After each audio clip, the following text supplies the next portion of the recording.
உங்கள் குழந்தைகளில் ஒரு ஓவியன் இருப்பாங்க, உங்க குழந்தைகளில் ஒரு கவிஞன் இருப்பான், உங்கள் குழந்தைகள்ல ஒரு இயக்குனர் இருப்பார், உங்க குழந்தைகள்ல ஒரு பாடகர் இருப்பார், உங்க குழந்தைகள்ல ஒரு பேச்சாளன் இருப்பான். அவனை கண்டுபிடிப்பதுதான் ஒரு பெற்றோரினுடைய மிகப்பெரிய கடமைன்னு நித்திய சைத்தன்யர் என்ற பெரிய ஆசிரியர் சொல்றாரு. அவர் தன்னுடைய தோட்டக்காரனை கூப்பிட்டு உலகத்திலேயே தலை சிறந்த டியூலிப் மலர்களின் விதைகள் இதுன்னு கொடுத்துட்டு போறாரு.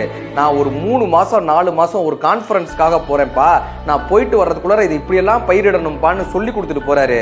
4 மாசம் கழிச்சு அவரோட இந்த கான்ஃபரன்ஸ்லாம் முடிச்சுட்டு தன்னுடைய ஆசிரமத்துக்கு வந்து பாக்குறாரு. கத்திரிக்காயும் வெண்டைக்காய்களும் தன்னுடைய தோட்டத்துல முளைச்சிருக்கு. நித்திய சைத்தன்யர் தோட்டக்காரனை கூப்பிட்டு கேட்கிறாரு, நான் கொடுத்த டியூலிப்ஸ் மலர்கள் எங்கப்பா அப்படின்னு, அந்த விதைகள் எங்கப்பான்னு. தோட்டக்காரன் சொல்றான், நீங்க கொடுத்த விதையெல்லாம் போட்டு பார்த்தேன், அதுல இருந்து பெருசா பூவெல்லாம் வரல, வெறும் புல்லுதான் வந்துச்சு.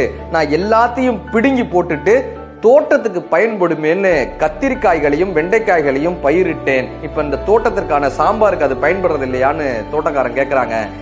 நித்திய சைத்தன்யர் இப்படி சொல்கிறார், கடவுள் நம் கைகளில் டியூலிப்ஸ் மலர்களின் விதைகளை கொடுத்திருக்கிறார். ஆனால் நாம் அதை களை என்று தூக்கி எறிந்துவிட்டு வெறும் கத்திரிக்காய்களையும் வெண்டைக்காய்களையும் மட்டுமே இந்த சமூகத்துக்கு பயிரிட்டு கொடுத்து கொண்டிருக்கிறோம்னு வருத்தப்பட்டு சொன்னாருங்க.